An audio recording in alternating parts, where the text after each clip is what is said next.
So what I want to take a couple minutes to talk about is this Simplicity Studio that you're using. What the heck is it and how does it work? Why, when you import your project for the first time, you get a bunch of red arrows or red underlines when things really should compile, and they actually do, but Simplicity Studio is yelling at you. What is all that junk that prints out in the console when you hit compile? And Felix just destroys his computer. And one thing is that the tool chain that you've got for this processor is specific to the language you're using, and it's specific to the architecture. You cannot take the code that you've got, run it through the Microsoft compiler, get out a binary that works. Every compiler is specific to sort of a certain version of C and also to a certain architecture that it's using. The general process that happens is that you all write source code. So you write H files, C files, CPD files. This is a human-readable language that's trying to tell a computer what to do. And the three major tools that are involved are the compiler, which takes the source code and turns it into assembly. So it analyzes the structure of your code, it analyzes your instructions, and it turns that down into assembly. So if you can think back to ECE 260 when someone would give you a for loop or a function, and they would ask you to write MIPS that implemented it, the compiler is doing all of that lovely stuff for you. After you've got all of your assembly code, everything is written out in the ARM language. So this translates from here into the ARM language. If you're on a desktop, it's going to get turned into x86, Intel language. The assembler comes through and it sits there and it translates all of that machine language into binary and makes that binary into sort of object codes and machine language. So it takes all that, takes all the assembly, boom, turns it into a binary. All of your files initially are individual little .o files. So everything gets turned into an object file, and then the linker takes all the bits of your program and stacks them together to make the actual binary. So if you remember, your program has to live in a certain space in memory. And the layout of that memory is particular because code's going to go here, static variables are going to go here, other functions are going to go here. It has to assemble that binary such that it can be flashed directly on to your processor. So when this programs, there's a binary file that is written bit to bit into flash memory, and so what the linker does is assembles all of your blocks of code so that they're in the right place. If you write a function handler for an interrupt, it's got to change the interrupt table, and it's also got to make sure that function, that the location in the interrupt table points to the correct function. If you have ever sort of dug inside of your compile options, you might have gotten to this debug window here, and there are a million different settings that you can change here. You can change what gets included, you can change what files, you can change what gets excluded, you can change optimization. All of the specifications for your compiler are specified in this window. This is really the only rational human way to go about this. In CS 101, they might give you individual makefiles. You type up your little makefile, and oh, isn't that cute? For anything larger than a single source file, you need some sort of tool chain to automatically generate the entire compilation command. So all of these options are set by the tool chain to say that it's compiling for this instruction set, for this processor, on this board, and here's where all the files live. There's a bunch of the emlib files, the includes in the source, that you never see, that are included automatically by the toolchain. Here you can select optimizations if you want. Optimizations will trade space and time for one another. So it'll compress your code to make it smaller, and it'll enroll loops to make it faster. And generally there is a debug version and an active version. So you are always running in the debug version of your code, and that's how, when you hit a breakpoint, you actually exist at that exact point, and you can step through your code. If the optimizer is turned on, parts of your code may go away because they're not needed, or they can be better represented elsewhere. then that breaks down your logical flow of, I get from this line to this line to this line. So, in general, you've got a giant config window that can set all of the properties of these tool chains. In terms of optimizations, there are, let's say, 3 levels of optimization. So, and you specify that with the O parameter to the GCC compiler. O0 means don't optimize my code. Take my code exactly as written, turn it into assembly, and just leave it alone. Optimize 1 will reduce the code size and the execution time, but it doesn't necessarily change how fast it's going to compile. O2 is all potential optimizations, but there's no speed time trade-off. If you think about a for loop, if it's iterating over 5 or 6 times, you can remove that loop and just copy those 8 or 6 lines of code, and it can do it in a linear fashion. So there are optimizations that can be done to trade a bigger program space for faster execution. In O3 says make it the fastest possible. O3 most says make it the fastest possible. O3 size says make it as small as possible. So in your processors here, you've got, what, 1 meg of program space. Like, you've got plenty of memory. It's not really an issue. But if you're running on like a 32-bit Atmel, and you included a real-time operating system, and you included some library from Adafruit because you're kind of lazy about it, you're going to run out of program space, and you're going to want to try to get it compressed as much as possible. As I said, the job of the linker is to take all of the sections of your code and put them in order. And one thing that's sort of hidden from you is that you're writing C, you're writing C++, but that gets implemented by some sort of library. Like, the processor itself doesn't naturally understand C. If you declare a static, initialized variable, something has to initialize that variable. So there's an entire C library that gets specified that it supports. And depending on the C library that it chooses, some features may or may not be available. So if it's an embedded C library, it may or may not support malloc and free. So while those are common things as part of the C language, maybe that particular library doesn't support it. In the same way, doing a put C or a C out has no real meaning on an embedded system. It means print to the terminal, print to the console when you are on a desktop. Well, what does that mean for a microprocessor? Does that mean print to UART0? Does that mean print to the SPI? Like, if I'm going to print some sort of character, where is that information going to go? So one choice you may have is, what is my C library? What's it going to do? And what functionality do I get? One thing, if you've ever sort of looked through the project dialog, there are all of these include paths that are in your project that are automatically put there.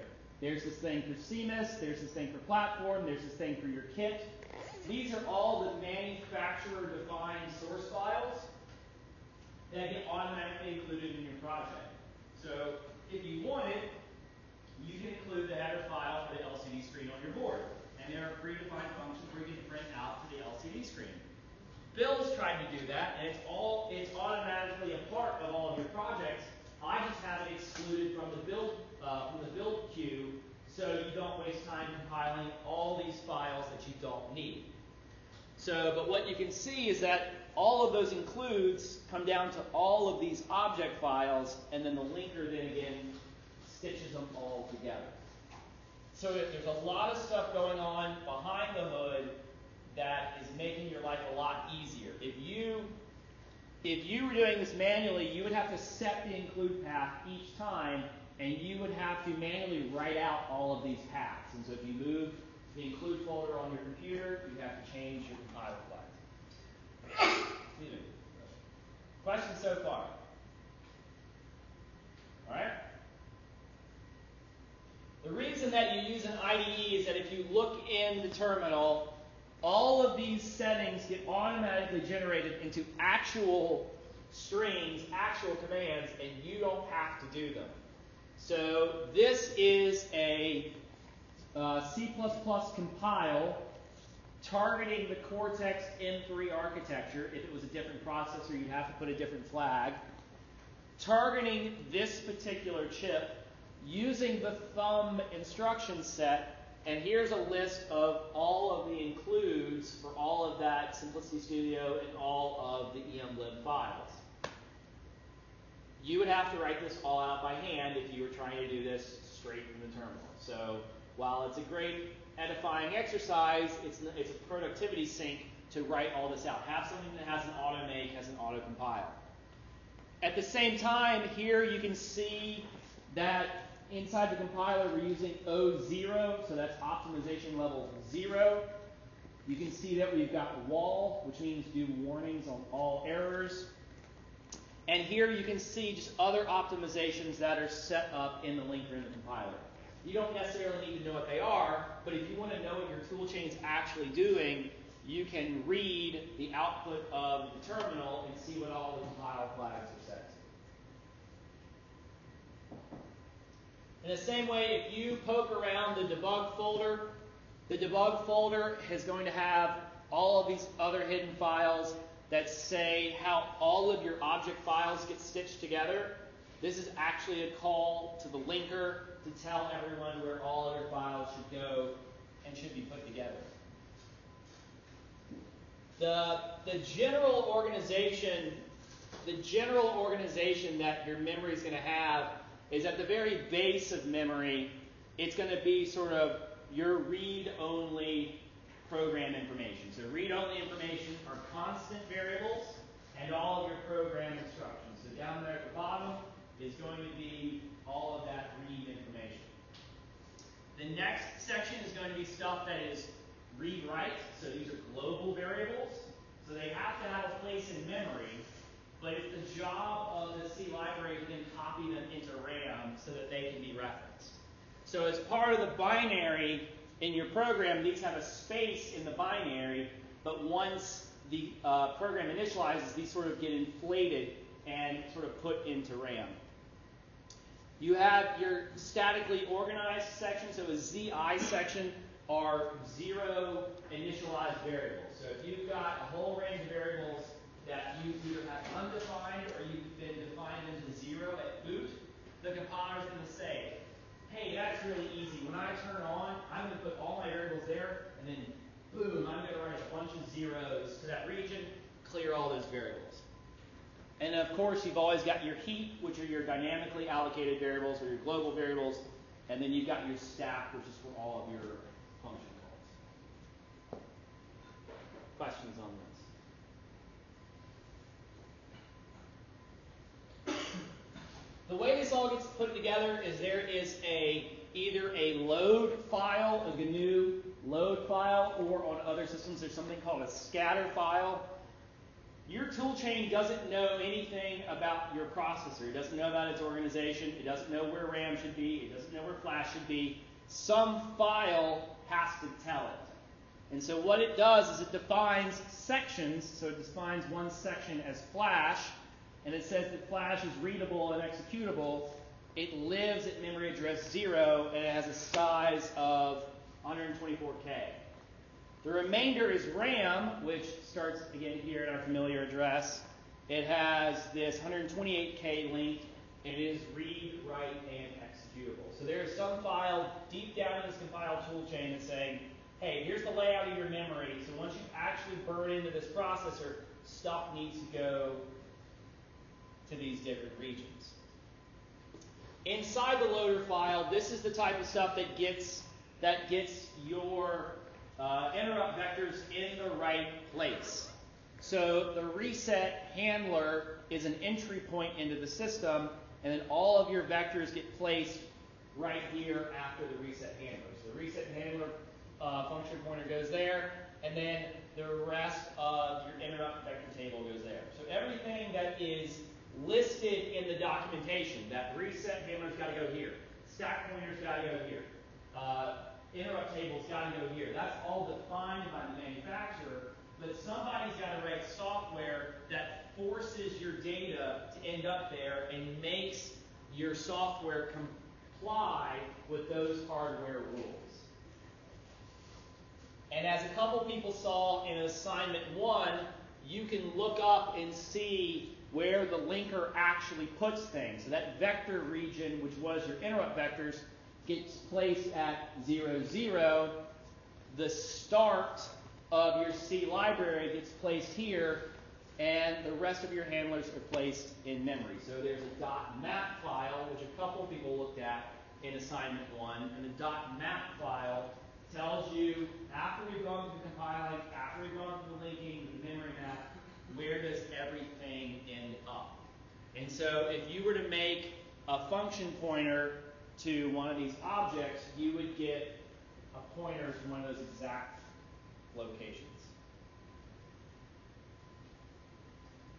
From your perspective, your program begins here in main, meaning you hit boot, the debug window comes up, there's a nice little green slidey bar, and then boom, you end up in main.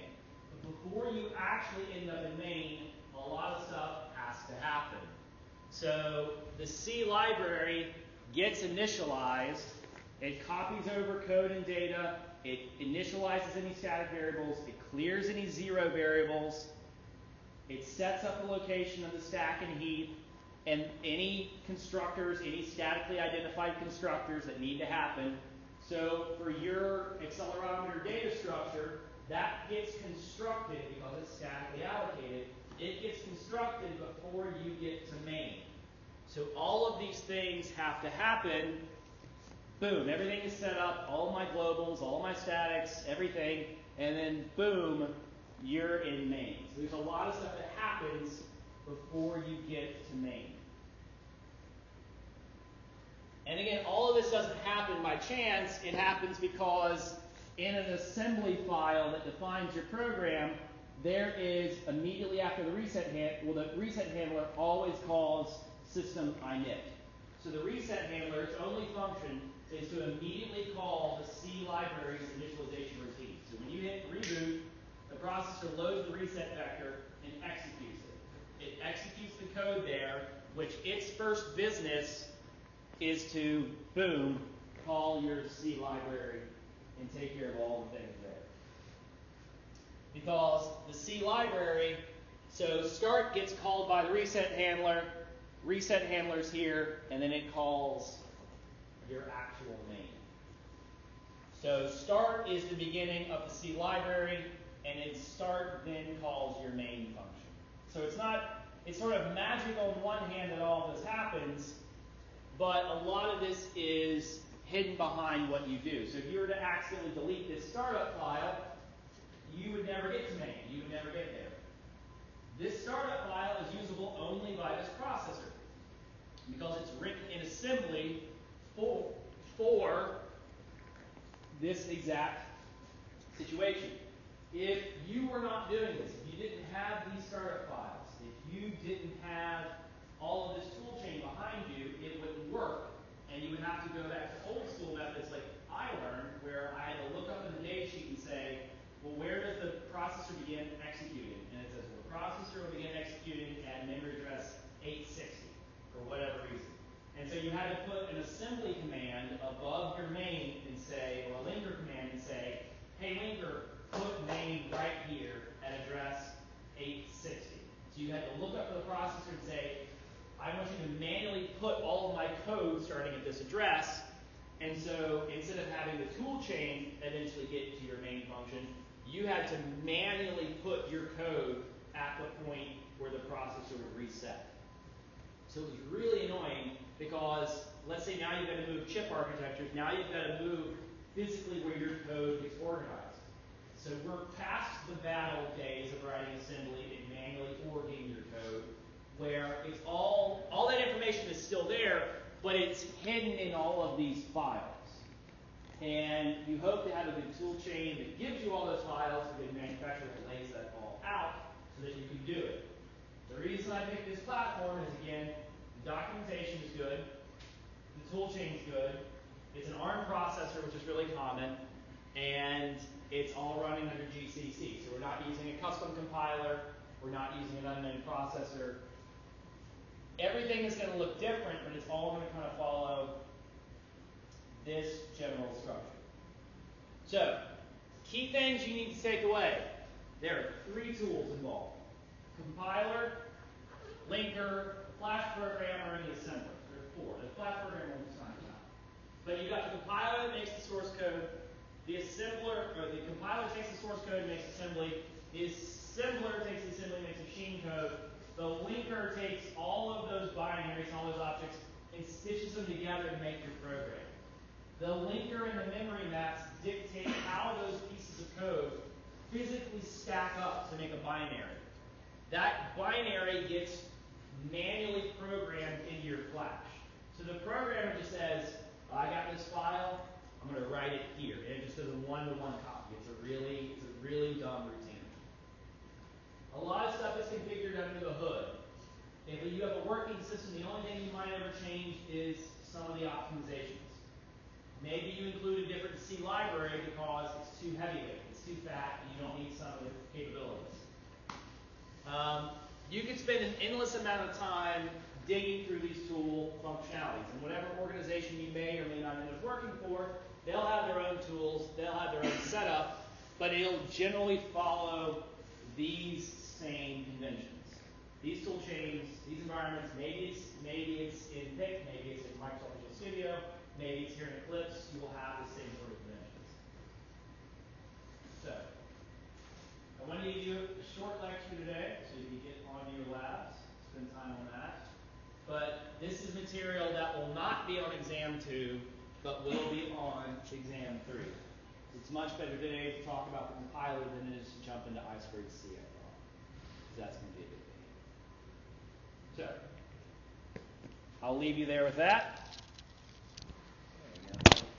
I'll leave you with that, and then we can keep working on the lab.